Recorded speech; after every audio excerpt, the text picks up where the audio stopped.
کہ ماہ رمضان میں ہم روزے رکھتے ہیں، لاجیکلی تو سمجھ یہ آتا ہے کہ ہمارا وزن تھوڑا کم ہو جانا چاہیے، ہم تھوڑے سمارٹ ہو جائیں، مگر کئی لوگ وہ ہیں جن کا رمضان میں وزن بڑھ جاتا ہے۔ کیوں بھائی؟ اس لیے کہ سحری میں زیادہ کھاتے ہیں، پورا دن روزہ رکھنا ہے، رات زیادہ اس لیے کھاتے ہیں کہ پورا دن روزہ رکھا تھا، پھر 2 بار اور کھاتے ہیں کہ کل پھر روزہ رکھنا ہے، تو عام دنوں میں 2 بار کھاتے ہیں، رمضان میں 4-5 بار کھاتے ہیں، اور وہ کھاتے ہیں جو نہیں کھانا چاہیے، پورا سال جو چیز نہیں کھاتے وہ رمضان میں کھاتے ہیں، پھر موٹے ہو جاتے ہیں، طبیعت خراب ہو جاتی ہے، گلے خراب ہو جاتے ہیں۔ نہیں، ماہ رمضان تو کم کھانے کا مہینہ ہے، فریش ہونے کا مہینہ ہے۔ لیکن ہمارے یہاں تو فیسٹیول، اگر میں کہوں کسی کو کہ کسی غیر مسلم کو اگر رمضان میں دورہ کرا دیا جائے پاکستان کے مختلف شہروں کا اور کہیں بتاؤ کیا کیا آپ نے دیکھا، تو کہے گا لگتا ہے مسلمانوں کا کوئی کھانے پینے کا تہوار آ رہا ہے، کہ میں جس مٹھائی کی دکان پہ گیا وہ رش تھا، جس پکوڑے کی دکان پہ گیا وہ لائنیں لگی ہوئی تھی افطار سے پہلے، اور بورڈ لگے ہوئے تھے سحری آفر، افطار آفر، تو لگتا ہے مسلمانوں کا کوئی کھانے پینے کا سالانہ تہوار آتا ہے۔ کتنی عجیب بات ہے یار، جس مہینے میں پورا دن کھانے پینے سے رکنا ہے، اس مہینے میں سارا دن رات کھانے پینے کی باتیں ہو رہی ہوتی ہیں۔ مجھے بتائیں نا، ہم دوست آپس میں ملتے کیا بات کرتے ہیں؟ یار سناؤ آج سحری کہاں کرنی ہے؟ اچھا بھائی افطار کہاں کرنا ہے؟ رات کدھر چلنا ہے کھانے کے لیے؟ ارے بھائی یہ بات کون کرے گا؟ تراویح کدھر پڑھنی ہے آج؟ تلاوت کدھر کرنی ہے؟ تہجد کہاں پڑھنی ہے؟ علم دین کی محفل کدھر سجی ہوئی ہے؟ ذکر و اذکار میں آج بیٹھ کے کدھر کرنا ہے؟ آج مل کے اللہ کی بارگاہ میں گر گڑا کر دعائیں کہاں کرنی؟ یہ گفتگو کیوں نہیں ہوتی؟ کون سا وقت بڑا سینسیٹیو ہے؟ یہ افطار کا وقت ہے نا، یہ بڑا سینسیٹیو ہے، بڑا حساس، بڑا خوبصورت وقت ہے۔ حدیث پاک میں آتا ہے جس کا مضمون ہے ہر روز افطار کے وقت 10 لاکھ گناہگاروں کی بخشش کی جائے گی، اور اس مبارک مہینے میں جتنے جمعے ہوں گے فرمایا تب تو وارے نیارے ہو جائیں گے، جمعرات کی مغرب سے لے کر غروب آفتاب سے جمعے کے غروب آفتاب تک، یہ جو 24 آورز ہیں، یہ جو دن رات ہے، فرمایا ہر گھڑی میں 10 لاکھ گناہگار جہنم سے آزاد کر دیے جاتے ہیں۔ اور وہ بھی کون سے؟ جن پر جہنم واجب ہو چکی تھی، گناہوں کی وجہ سے جن پر جہنم واجب ہو گئی، وہ گناہگار بخشے جائیں گے۔ اللہ اکبر! اب سوچو یہ رمضان کیسا مہینہ ہے، اس کی کتنی خوشی ہونی چاہیے، کتنی پریپریشن ہونی چاہیے۔ افطار کا وقت تو اتنا نازک وقت ہے کہ 10 لاکھ بخشے جا رہے ہیں۔ ہم افطار میں کس کام میں لگے رہتے ہیں بھائی؟ سموسے آگے کے نہیں آئے، پکوڑے آگے کے نہیں آئے، شربت کہاں ہے، دہی بلے کہاں ہیں، فلاں چیز کہاں ہے، گھر میں ایک افراتفری مچی ہوئی ہوتی ہے۔ پلیز ٹرائی ٹو انڈرسٹینڈ، یہ افطار کا وقت مانگنے کا وقت ہے، گر گڑانے کا وقت ہے، آنسو بہانے کا وقت ہے کہ مولا آج 10 لاکھ بخشے جا رہے ہیں، ان بخشے جانے والوں میں میرا بھی نام لکھ دے۔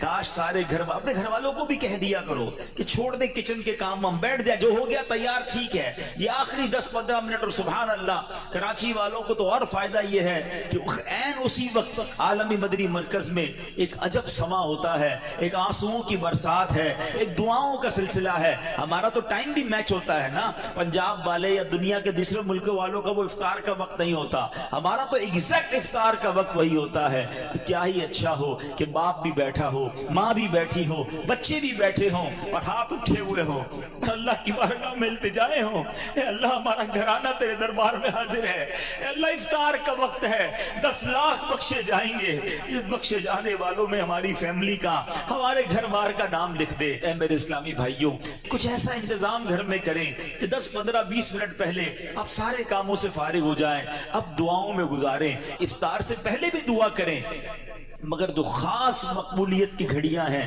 وہ عین افطار کے بعد ہیں۔ افطار میں لگ جاتے ہیں ہم، کوئی کھجور کھا لی، پانی پی لیا، دوبارہ ہاتھ اٹھائیں، دوبارہ مانگیں، یہ وقت ہے مانگنے کا، یہ قبولیت کی گھڑیاں ہیں۔ اللہ کرے کہ ہم ان لمحات کو پراپر انداز میں، صحیح انداز میں گزارنے میں کامیاب ہو جائیں۔ ماہ رمضان تو نیکیوں کا اجر بڑھا دیا گیا، مگر دماغ میں ایک ہی بات گھوم رہی ہوتی ہے، یا دوسری آج کل کھیل کود شروع ہو گیا رمضان میں۔ ایسا نہ کریں۔ ماہ رمضان کے کیسے کیسے فضائل ہیں ذرا سنیے گا۔ معراج شریف کی روایات میں ہے، معراج کے دولہ مکی مدنی مصطفیٰ صلی اللہ تعالی علیہ وسلم نے سدرۃ المنتہا کے قریب ایک فرشتہ دیکھا۔ آپ فرماتے لم ارا مثلہ، یعنی ایسا نرالا فرشتہ میں نے کبھی نہیں دیکھا، نبی پاک فرما رہے ہیں۔ تو آپ فرماتے ہیں کہ میں نے ایسا نرالا فرشتہ تو کبھی نہیں دیکھا تھا۔ یہ جب تسبیح کرتا تھا تو اس کی ایسی خوبصورت آواز تھی کہ اس آواز سے عرش بھی جھوم اٹھتا تھا.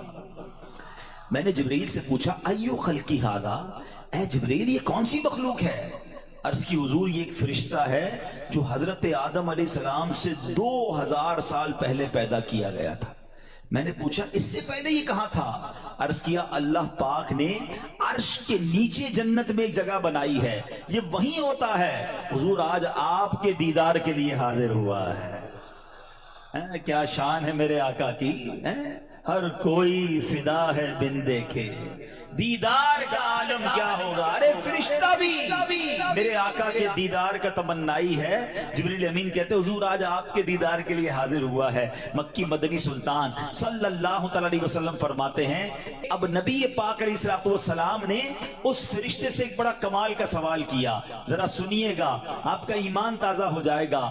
پیارے آقا علیہ السلام نے اس فرشتے کو سلام کیا تو وہ اللہ پاک کی تسبیح میں مصروف تھا، اسے سلام سنائی نہ دیا. اب جبریل امین نے اسے کہا ہذا محمد صلی اللہ علیہ وسلم، یہ محبوب خدا جناب رسول اللہ صلی اللہ علیہ وسلم ہے. جب اس نے سنا تو خوشی سے اپنے 2 سبز پر پھیلائے. یہ اتنے بڑے پر تھے جنہوں نے آسمانوں اور زمین کو گھیر لیا. اب اس نے مجھے نبی پاک فرماتے مجھ سے گلے ملنے کی سعادت حاصل کی، ادب سے بوسہ بھی دیا. پھر عرض کی یا رسول اللہ صلی اللہ علیہ وسلم آپ کے لیے گڈ نیوز ہے، آپ کے لیے خوشخبری ہے کہ اللہ پاک نے ماہ رمضان کے صدقے آپ کی امت کی بخشش فرما دی. اس فرشتے نے نبی پاک کو عرض کی کہ حضور آپ کی امت کو اللہ نے ماہ رمضان کے صدقے بخش دیا ہے. سبحان اللہ. نبی ہاشمی صلی اللہ علیہ وسلم مزید فرماتے ہیں اس فرشتے کے سامنے 2 صندوق رکھے ہوئے تھے جن پر ہزاروں تالے لگائے ہوئے تھے.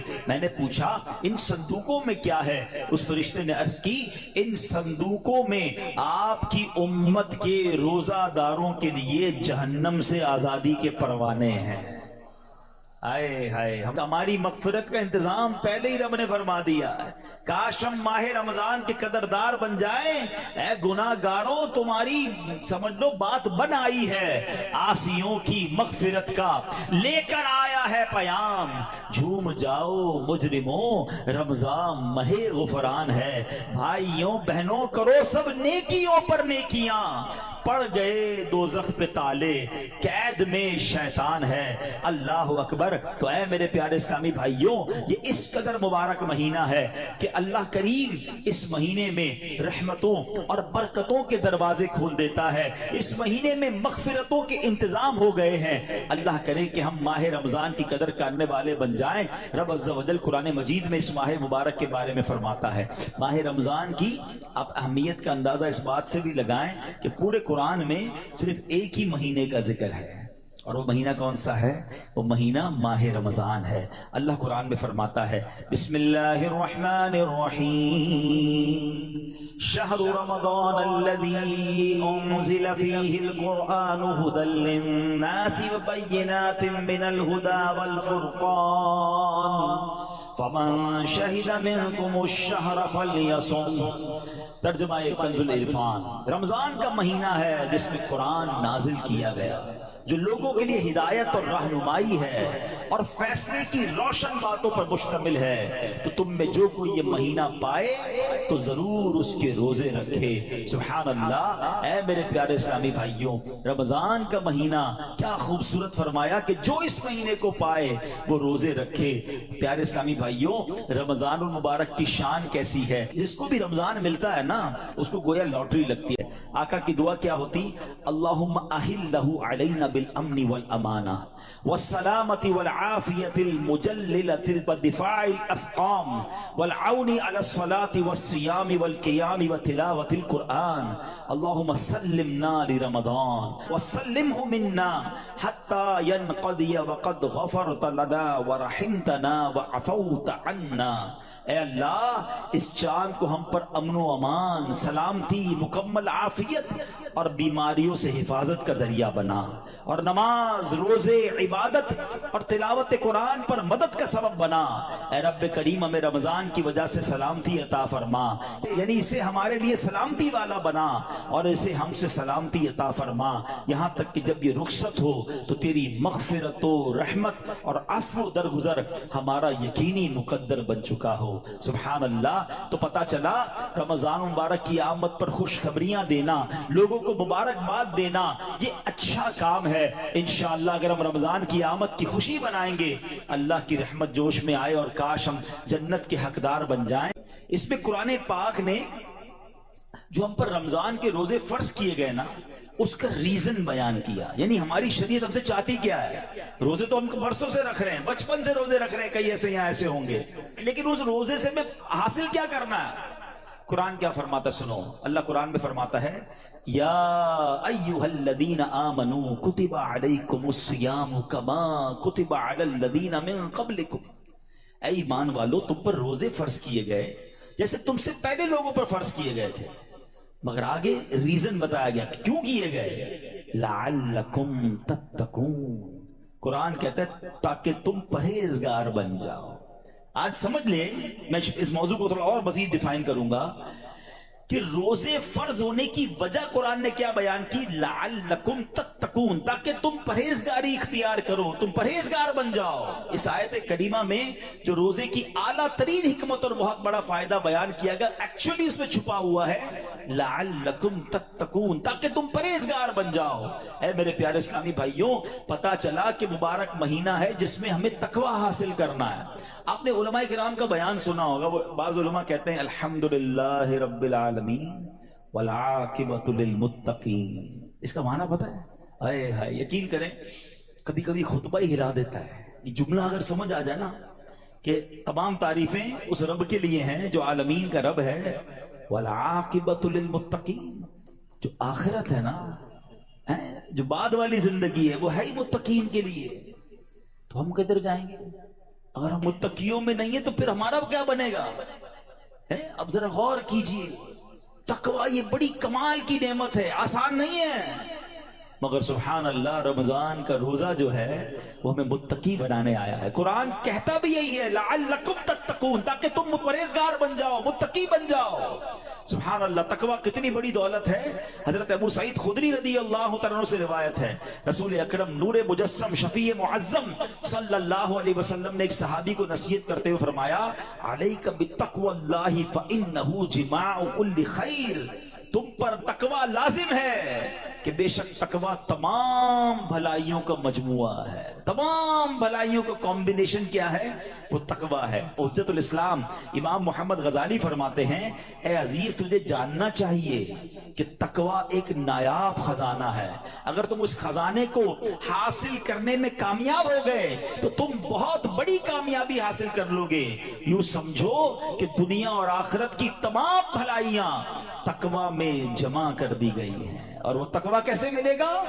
وہ روزے سے ملتا ہے۔ اگر بندہ صحیح معنوں میں روزہ رکھ لے تو انشاءاللہ وہ تقوی اختیار کر لے گا۔ تو اے میرے پیارے اسلامی بھائیوں، اب ذرا غور کیجئے، ایکچولی رمضان کو نئی زندگی پانے کا مہینہ قرار دیا گیا۔ یہ بڑی کمال کی بات سنیے گا، شاید آپ کو حیرانی ہوگی کہ صوفیہ کرام کے مطابق انسان 2 مرتبہ پیدا ہوتا ہے۔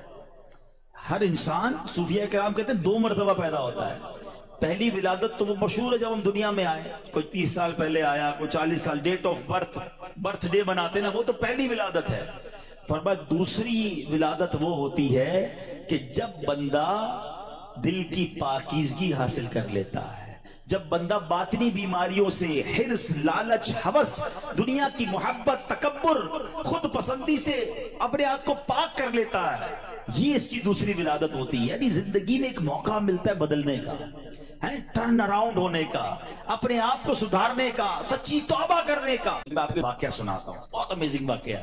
پیارے آقا علیہ السلام کی بارگاہ میں بڑے صحابی ہیں، بلند مرتبہ صحابی ہیں، حضرت طلحہ بن عبید اللہ رضی اللہ تعالیٰ عنہ فرماتے ہیں کہ ایک مرتبہ 2 شخص نبی پاک کی بارگاہ میں ایک ساتھ آئے، دونوں نے کلمہ پڑھا، صحابی ہونے کا درجہ حاصل کر لیا، بڑے نیک اور پرہیزگار تھے، اور ان میں سے ایک عبادت اور ریاضت میں بہت زیادہ محنت کرتے تھے، جو زیادہ عبادت گزار تھے یہ ایک مرتبہ ایک غزوے میں شریک ہوئے اور شہید ہو گئے، جہاد میں گئے اور شہید ہو گئے، اور 1 سال بعد دوسرے جو صحابی تھے ان کا بھی انتقال ہو گیا.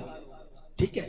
حضرت طلحہ فرماتے ہیں ان دونوں کے دنیا سے جانے کے بعد ایک رات میں نے خواب میں دیکھتا ہوں کہ میں جنت کے دروازے پر کھڑا ہوں، یہ دونوں صحابی رسول وہاں موجود ہیں. اتنے میں جنت کے اندر سے کوئی باہر آیا، وہ صحابی جن کا انتقال 1 سال بعد ہوا تھا انہیں لے کر جنت میں چلا گیا. تھوڑی دیر کے بعد دوبارہ وہ فرشتہ آیا اور جو صحابی 1 سال پہلے شہید ہوئے تھے ان کو بعد میں جنت میں لے کر گیا. اب بات سمجھ آ رہی ہے؟ جو شہید ہوئے زیادہ عبادت کرتے تھے وہ بعد میں جنت میں گئے، اور جو 1 سال بعد جن کا انتقال ہوا جو اتنی عبادت نہیں کرتے تھے مگر وہ جنت میں پہلے چلے گئے.